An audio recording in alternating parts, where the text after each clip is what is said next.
Good morning. Just after sunrise, Brevard County, Florida. I'm the Philosopher Pirate, and this is Florida at Large. I've spent the last few days troubleshooting my electrical system. Um, if you're just joining me, I've been doing this for 10 months. Um, Basically, completely off the grid, on the road, hotel, maybe 3, 4 days a month, uh, basically just for sanity's sake. And this is my usual morning routine. And coffee is a absolute necessity. At least for me, it is. Um, I enjoy good coffee, and like to start the day with a good cup of coffee. I kind of devised my own little system here, and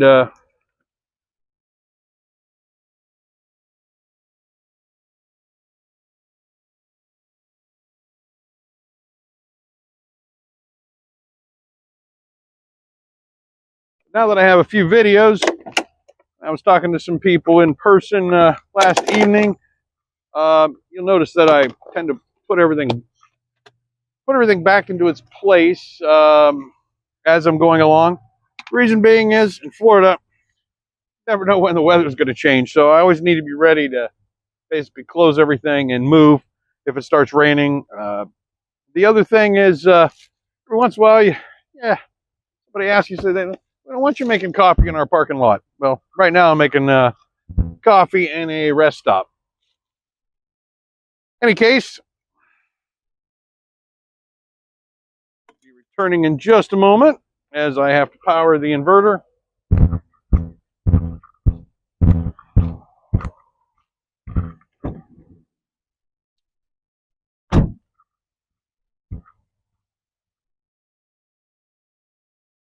I have a sense of satisfaction this morning in that I don't know if you can see the coffee is now brewing. In that, I believe I've resolved my solar charge issue. Yesterday, I received actually late the day before, I received a new, not a new, but a secondary charge controller, PWM charge controller, which is a pulse width management, if I can say it early in the morning, rather than an MPPT, which I already have installed. That's a maximum PowerPoint tracking or something or the other, that acronym. Anyways, I deploy solar panels when I'm parked and doing my remote IT work, and also now my new gig that I'm dabbling in and hope to move completely towards in journalism and covering great stories around the state of Florida and a lot of video and photography. You see the coffee is brewing. This coffee maker, cheap Walmart, but it handles K-cups as well as loose coffee, and I've been using this actually longer than the 10-month journey. Anyways, getting back to the this burns roughly 1100 watts, I think, more or less. AC, same DC. It's about an 80 to 82 amp draw on my battery bank. So if it works, the system's pretty much working. Um, I noticed yesterday when I connected the secondary charge controller, which was basically a $10–15 charge controller from Amazon, PWM, that my panels were actually performing better than they were on the MPPT. And then with further troubleshooting, I discovered my MPPT charge controller is definitely failing. I simulated a cloud passing over and things like that, and it goes into a cycling state, and it actually seems to be drawing power, even though it has diodes and stuff built into it. It was actually taking power away from my battery bank rather than placing it. So yesterday, it seems ridiculous, but in the heat and doing everything properly, heat shrinking and crimping cables and so forth, I installed as a secondary charge controller with its own set of solar cables and so forth to connect. And I basically spent about 7 or 8 hours on that, including time editing videos, and I was also working on two websites and another remote project for a political campaign, basically. Uh, and I was asked last night, anyways, I've solved the issue now. I'm going to contact the manufacturer of the existing inbuilt, the one I designed with the system, the MPPT, the over $100 charge controller. I plan on contacting the manufacturer, and you can see the coffee brewing. I don't know if you can or not, but contacting the I will plan to contact the manufacturer, and I believe it is under warranty, and hopefully they can get a replacement on the way. I'm going to keep the secondary charge controller mounted in case something like this ever happens. It also provides me with an easy means of troubleshooting. I went through a lot of time yesterday, probably over 4 hours of troubleshooting, and then I, spent another 3 or 4 hours installing the secondary, so I have something to use while I am basically contacting the company. Why I don't just buy another unit? I frankly don't have the funds right now.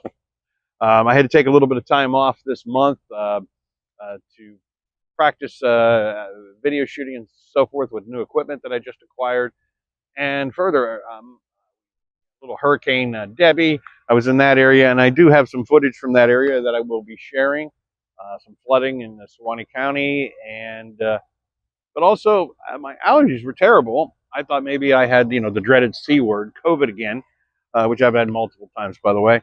And my eyes were just burning, and I couldn't focus, and I was having trouble seeing the computer screen and also my phone. So I lost over a week of work, and that gets around to I was asked last evening while I was talking to some local folks and beautiful Space Coast area, and they were asking me why I was asking for donations on my. It's not that I'm asking for donations; it's that I was actually advised to have donation links on my YouTube page because it usually takes a YouTuber nearly a year before monetization can occur under the new platform that Google basically has. It takes 1,000 subscribers.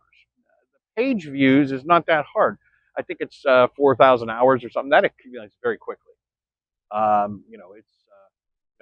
far as page views, but the subscriber count is the difficult thing, and I really think Google's being extreme on that. I think it should be more like 100, not 1,000. But anyways, and it may be 500. I really can't even understand which pertains to what. It looks like it's 500 page views to be able to sell merchandise, but it could be 1,000. I don't know. The format is rather confusing, and I'm not going to watch a bunch of how-to videos on it. I'm just going to keep doing what I'm doing. I contacted several seasoned YouTubers before I started this project, and they basically told me the coffee is very good, by the way. They basically informed me that it's good to ask for donations and so forth, and also provide some other type of revenue stream. Well, my other revenue streams is I'm constructing a web page basically to go along with the videos, and it will include a link to each video, and then I'm going to have advertising on that web page. So for those that don't have the ability to donate or are not able to, or prefer not to support in that way, just click on an ad, and that will help me as well. But I don't have that established yet. Google, when they do advertising through YouTube on their videos, it's 45% is paid to the content creator, but that's only after they reach the threshold. That content creator reaches the threshold of multiple subscriptions and also a certain minimum in page views. They also require so many video uploads every 6 months or something like that. Like I said, I don't want to get into all the exact details, and I don't really even care. I'm just going to do it. But that's why I have the donation links, and some people have been kind enough to donate. I still have bills to pay. The other thing I plan is because of my workman's comp injuries, I still have very little feeling in these two fingers. I don't trust my left hand. I honestly have dropped coffee. I dropped one of my good knives, and so forth. Trusting the grip of my left hand. It also affects my typing. I have trouble feeling because I'm a full touch typist. I was able to type 110 words a minute before my injuries. I'm not even half of that now because I can't trust the shift key with my pinky, and my ring finger I don't feel as well either. This workman's comp issue is unresolved. It is a ongoing legal contest. I basically have not been able to work to my full technical capacity because I'm a very hands-on person and technical. Now I'm just relying completely on the keyboard, and there's a lot more competition and people that code and so forth. And as a matter of fact, my prediction is in the next 5 years, coding is going to disappear as that's computer programming coding. Artificial intelligence, AI, will do it all. Coding is not that complex. It's basically like a language. So developers basically will just tell AI what type of program that they're looking for, and AI will write the code. And because AI actually writes its own code, AI can modify its own code to modify itself. If I want to talk about it in that way, I don't really believe it's sentient, and there are some people who argue with me about that AI has already been sentient. You know, in a group sense, maybe, but not each individual piece. It's not like we have a robot here that has AI and a robot here, and each one's sentient. But if you take all of AI together in the world as it exists today and combine all of its intelligence, it may be sentient in that respect. But in any case, it is definitely a struggle, and that's why I'm looking to dabble into journalism. It's something more suited to my injuries. And besides, I love nature. I love being out and about. I've been on the road in this vehicle now completely off grid. The vehicle's not been plugged in, not been connected to electricity, not been connected to the grid, however I want to say it, at all. Not once. And since November of last year. And even when I stay at hotels and so forth, that's basically just to do laundry. I stay at hotels that have laundry, and then it allows me to clean the van. I can pull all of these totes. Everything is in these containers, these with the snap top lids. That's what I keep all of my items and so forth in, and they're stowed, here. And the reason why I do that is I can drive. Things aren't flying around. I built this framework that is part of this whole build. None of this framework is actually attached to the roof, the sides of the van. I didn't drill any holes whatsoever. None on the floor either. This entire build, by the way, this is my refrigerator and freezer. This entire build is mounted to the existing tie downs. So if I remove this whole thing, and basically it would just slide right out the back. I slid it in myself, by the way. I was going to have a couple helpers, and I decided, you know what? I'm going to do this whole thing, this entire build myself. And I did. I built this entire framework on using truss style construction for lower weight. If I do this again, I'll build it out of aluminum or stainless steel. But every one of these joints is screwed and epoxied. And I wanted to do everything in stainless steel fasteners, but honestly, this is a prototype, so I just went with the less expensive fasteners. But they're not stainless, but they are stronger than stainless. In general, they're not as brittle. And I don't know if you've ever used a screw gun. Now, charging my drill batteries, that was all done with the van, using the alternator or with my solar panels. There was no grid there involved as well. This vehicle has not touched the grid, and it should not ever have to touch the grid. Even if I change my batteries, as long as I do it, in a short enough period of time, my freezer and my refrigerator, and the food will be fine for a short period of time. But anyways, getting back, if you're kind enough to support with a donation, that's appreciated. I'm going to, and I also have a limit on the donations of $100. The reason being is, like, buy me a cup of coffee is a $5 donation. Well, I don't get $5.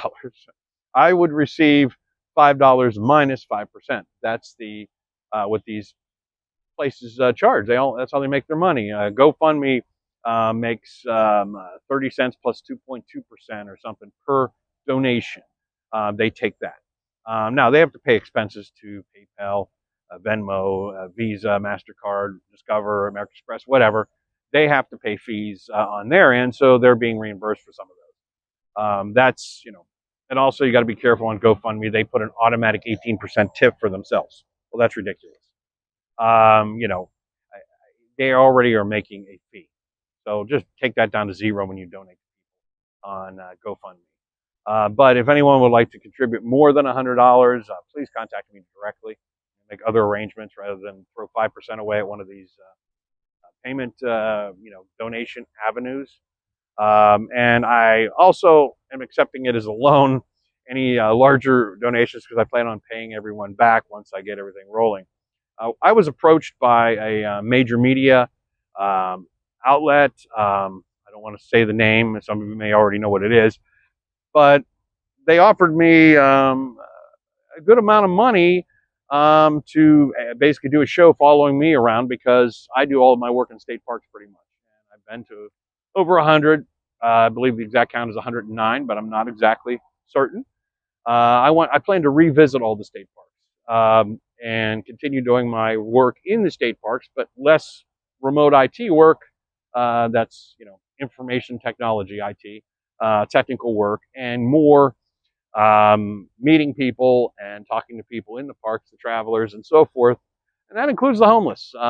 This very rest stop here, there's several homeless people that I've met that use this as a place just to relax. And these are not homeless people that are wandering the streets looking for drugs. I meet those type of people as well, and I generally just stay away from them. Most of them are on a downward path. But problem I'm having is more and more, and I'm not going to blame either political party for this.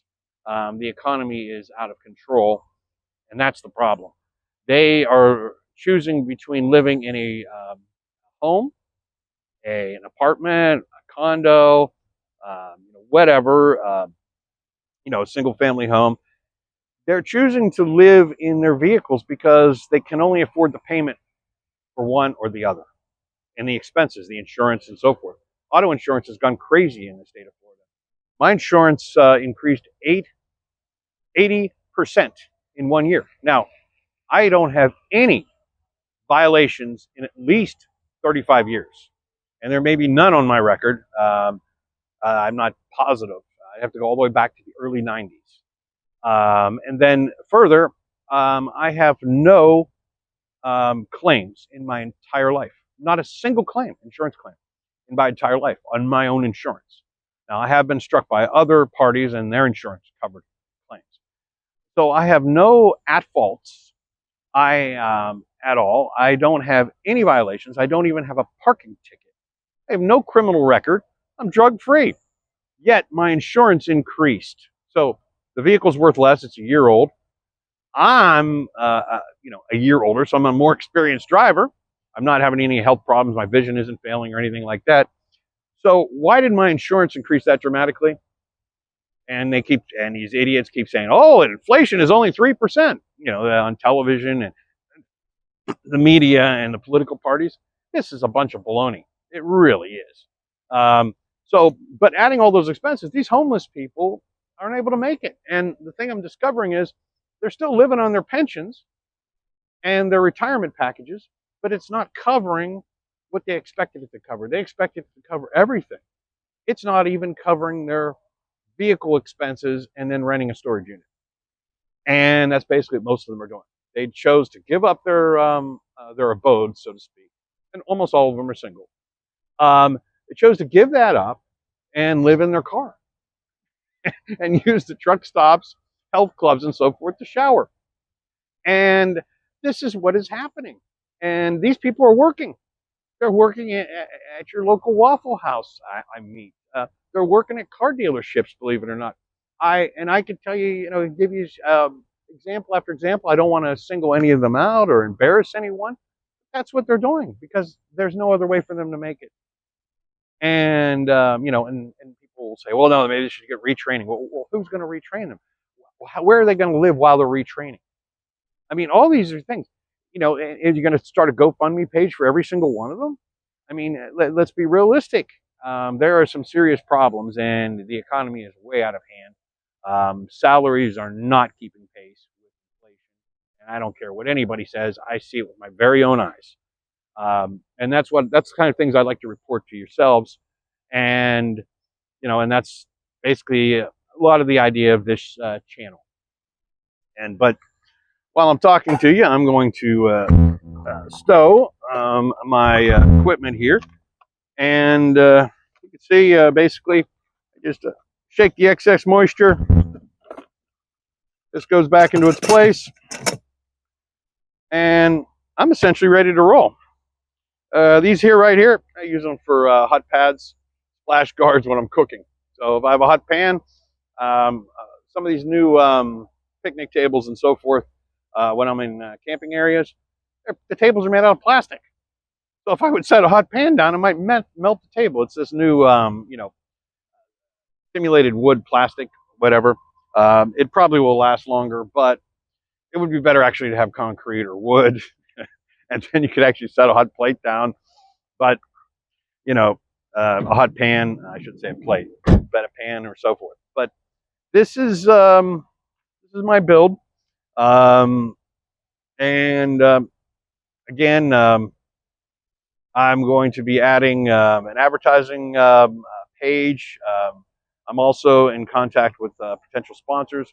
But again, getting back to the seasoned YouTubers, they basically, the ones that I contacted, they told me that you need to ask for donations until you reach monetization, because I talked to several that it took months before they started receiving any monetization. And these videos that I'm doing are quite time consuming because it requires the shooting and of course the all the configuration ahead of time, and then there's often editing afterwards.